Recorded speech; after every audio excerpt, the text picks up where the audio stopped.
Well, hello and welcome to a glorious sunny new week. The weather's really on our side at the moment here in the UK. Well, down in Kent. I don't know what it's like where you are. Okay, so our Lacey double book is now finished and gone, and we're moving on to a new project. Now, I thought it would be novel to do this project as a bit of a challenge. So the challenge is to find one book. Obviously you want pictures in it, so a book with pictures that you can use. Yeah, so one book and one fabric. It doesn't have to be lace, but I've chosen to go with this burgundy red and black lace. Also, it's got a cotton underlayer, so I've got technically two fabrics, but it comes from one garment, so I don't consider that cheating. Okay, and what I'm going to do is I'm going to use this book to make my journal. So all of my tags, my tuck spots, all of those things will all come from this book. I'm going to allow myself, obviously, to use glue. I'm going to allow myself to use coffee dyed papers. And because we've obviously just gutted two books for the double book that we just made, I'm going to allow myself book pages. Okay, so the challenge is to find a book and a fabric, okay, and they are going to be the main parts of our journal, and then we're going to use book pages and coffee dyed paper to create, I'll put it just there, coffee dyed paper and book pages to create our backgrounds and our signatures. Now, another way of getting two fabrics for the price of one, if you like, is to use pillowcase, because lots of pillowcases you have a patterned fabric on one side and a coordinated plain fabric on the back. So that's another way you could get two fabrics. And I am actually going to use this hard-backed book that, again, I'm going to gut. You're starting to see why I picked the red fabric now, aren't you? The red lacy fabric. Which, again, I'm going to gut because I want this hard-backed book cover. Now, you've seen me do this many times before. But let's do it again, just in case there's people here that don't necessarily remember or haven't seen those videos. So we open to roughly the middle. We stretch it all the way back. We take a craft knife and we go in and down, all the way down, making sure you don't go too far back because we don't want to cut through the actual spine. And make sure obviously you keep your fingers out of the way. We've now got two halves and that makes it really easy to get out. So we open the book right up, fold it back on itself. I've shown you this lots of times. And then just cut that piece of block out, set that to one side,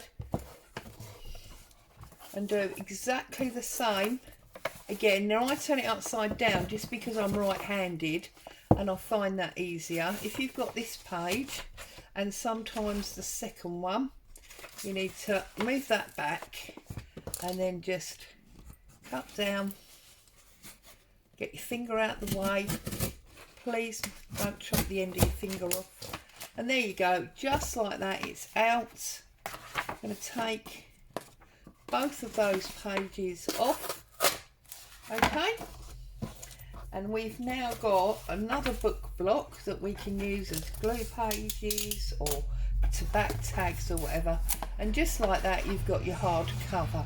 Okay, so you can now see why I've chosen that red and black fabric, and obviously it's going to be Alice in Wonderland themed, but this is a modern version So obviously there is no scanning of these pages, just using them as is. And my first job is to find an appropriate picture to go on the front and on the back. So, I mean, I love this picture. I love this picture here. I have already die cut some frames. So I've die cut a white and a brown, and I want to see, you know, how this is going to work if I cut this picture out, because obviously I'm only going to cut that oval. I think that might work quite nicely. So I'm going to pull this page out as a potential. Okay, and then I'm just going to have another little look and make sure, see if there's another one that I like. Because, I mean, he's awesome, isn't he? Look at this beautiful rabbit. Trouble is, we lose his ears. So, I don't want to use him. He's too wide. See, and this is what you need to just have a little look at and choose your appropriate picture. The Queen of Hearts. She looks quite fun, doesn't she? No, we could obviously use her.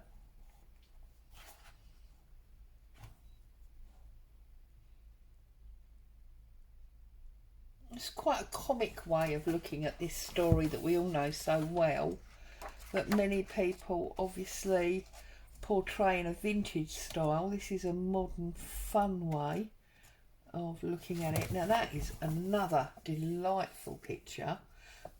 And we could, now although we're going to lose his ears, because the, you know, the actual picture is about him whispering in her ear, that is enough of that. So,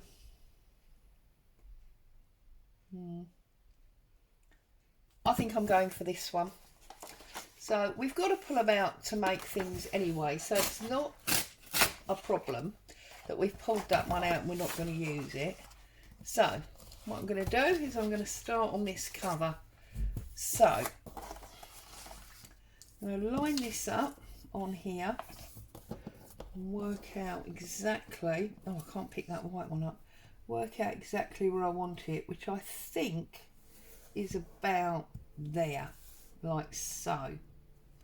Okay, so I need to find a pencil I've got here. And what I'm going to do is I'm going to run my pencil in the outside framework like this. Okay, and the reason I'm doing that is to tell me where to cut this oval. Okay, so sorry about the car radio. Obviously where it's a lovely sunny day, I've got the windows open. Right, and can you see there, now we've created that oval by drawing through the frame. So I'm going to take my scissors. Yeah, because it's lovely warm sunny day, I've got the windows open, which means obviously we're getting all the street noise coming through. And just trim round here.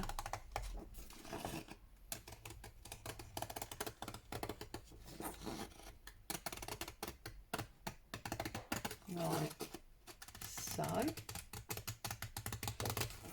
and that should mean that we've got more than we need to fill the inside of the frame, but not enough excess to fill up the decorative holes. And you see, just like that, that now, obviously you need to line it up. And across, just straighten it out.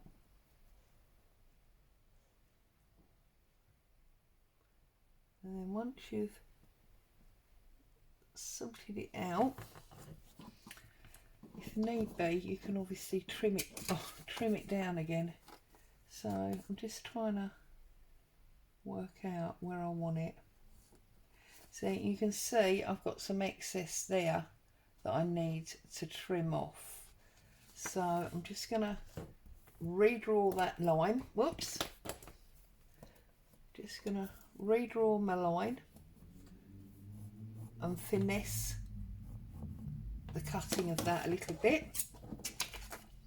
You can see there, I'm just going to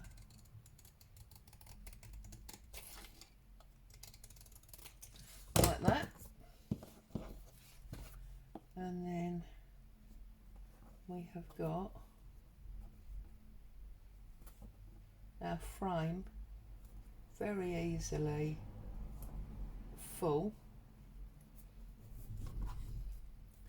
like so. And I think that's absolutely beautiful. Okay, but because obviously I want some real depth to my frame, what I'm going to do is I'm going to stick 2 of these together.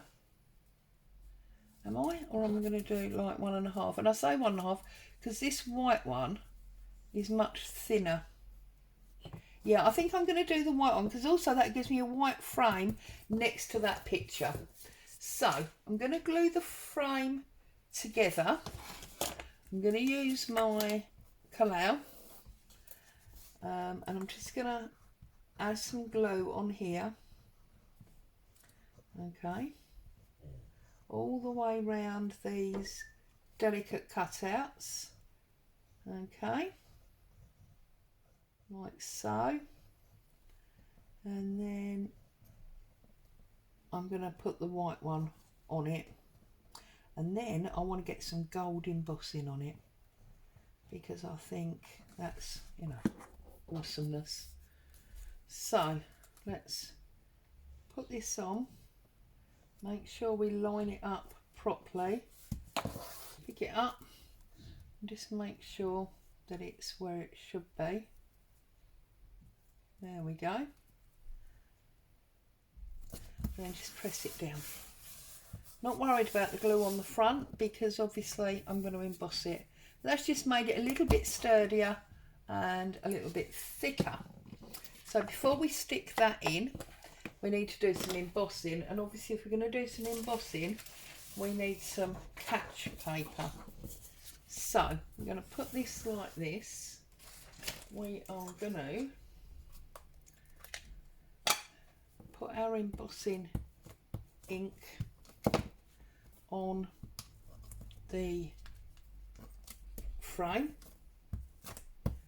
and then having embossed the frame, sorry, not embossed, put the glue on from our Versamark, we are then going to remove this paper because obviously this paper's now got Versamark glue on it. Okay, which is what I said, you know, don't want to glue all over the table. I'm going to put that up out of the way. I'm going to get another grab sheet because when I sprinkle my embossing powder on there, I want it to, oh goodness me, why can I now not find a piece of paper? This is ridiculous.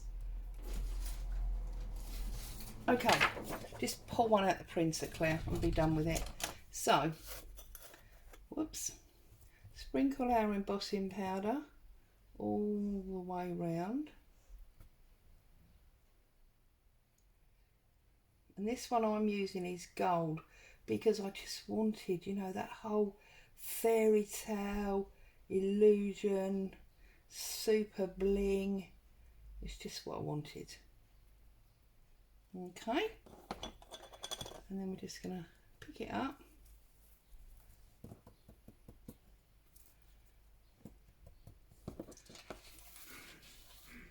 put it back on that one,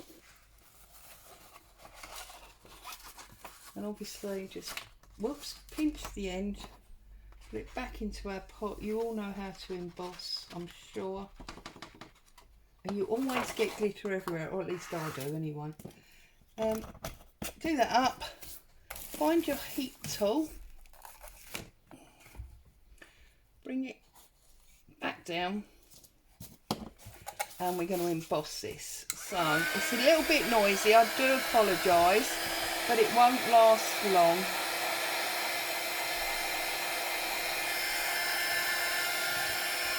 if I was more tech, I would obviously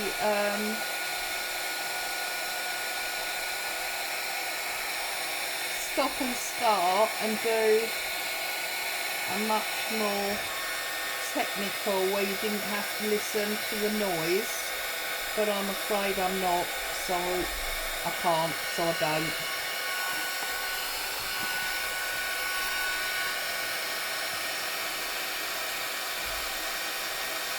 And it's got hot now, it's moving.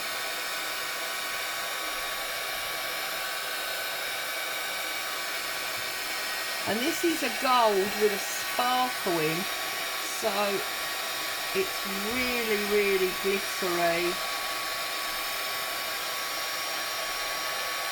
You can see it changing as I'm moving the heat across it.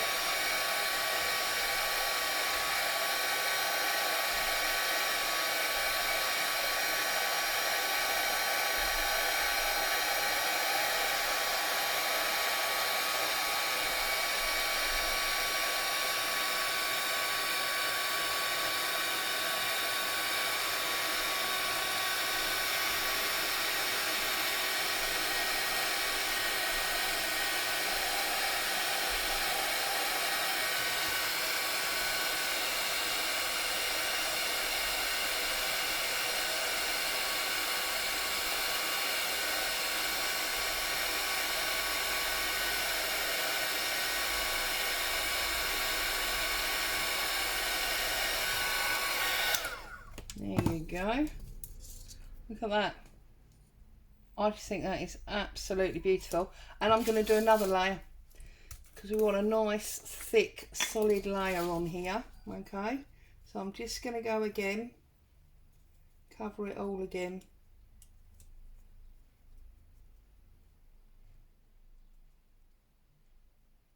Like so.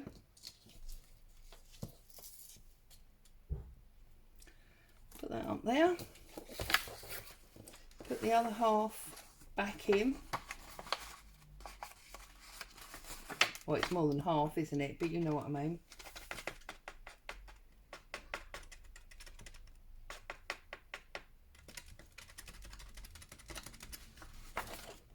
Okay.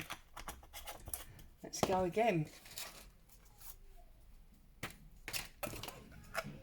And this is, now it's cooling down, it's really quite stiff.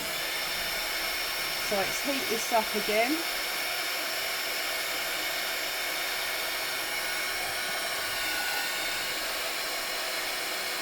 Get a second layer on it. It really does firm up your material, because this was relatively thin card, to be honest, wasn't it? I think the brown one's about 300 grams and the white one is only about 150, so it's really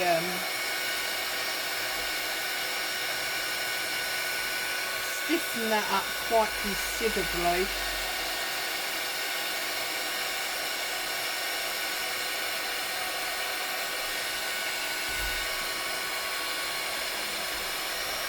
Absolutely beautiful. I love this colour.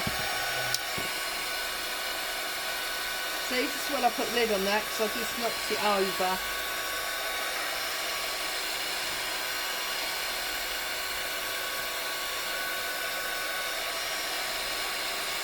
Okay, there we go. So that is now, I mean, it's a bit hot, but it's absolutely gorgeous in my opinion. So what we're going to do is we're going to turn it over again, and we're going to run some glue just on this edge, close, whoops, don't go over the edge like I just did, close to the edge of the oval, and then we're going to offer our picture up to it. Okay, so want to make sure that we've got it in the right place before we press it home. Just turn it over, have a quick look, and then you can slide it about a little bit if you need to.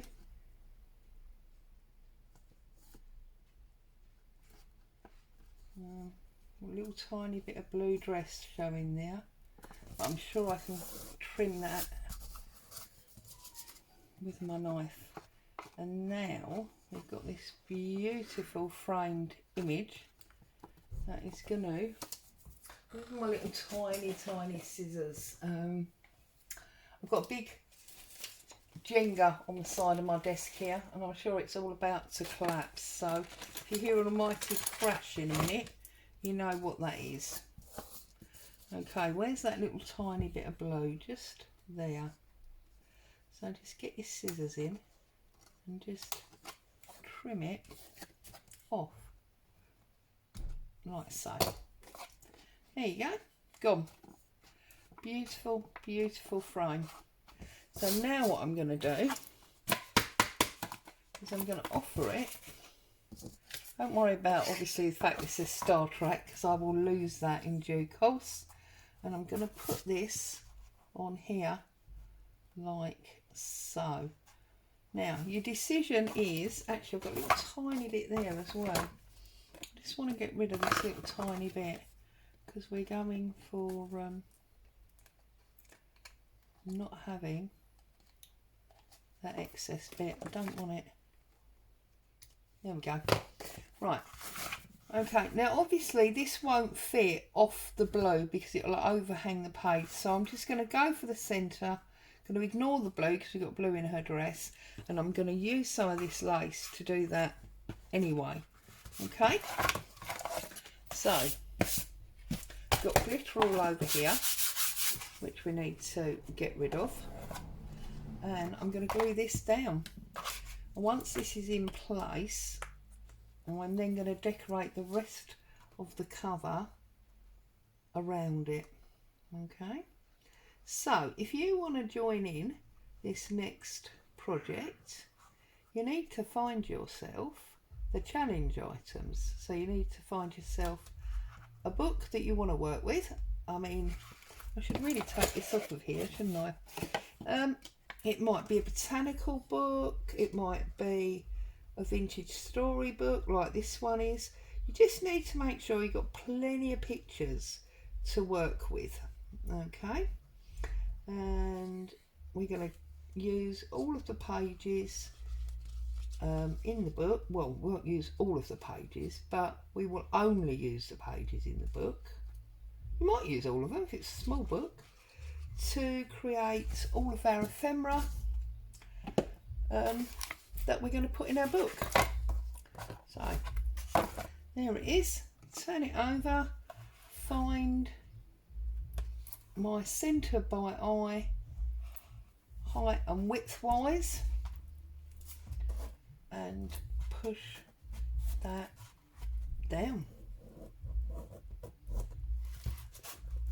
Oh, and now we've also got music coming from next door. That's nice, isn't it? Sorry about the background noise. Press your picture home, make sure that frame's nicely set, and then just put this to one side to dry off and set properly. I'm just rubbing that excess glue. It's one of the beauties of glue. To dry off while you start building your signatures. I think this is probably going to take 3 signatures very easily. Okay, and we'll build our signatures while that gets itself set, and we need to look for a picture for the back as well. Now the back I probably will put in a frame, but I will most likely use this much plainer frame.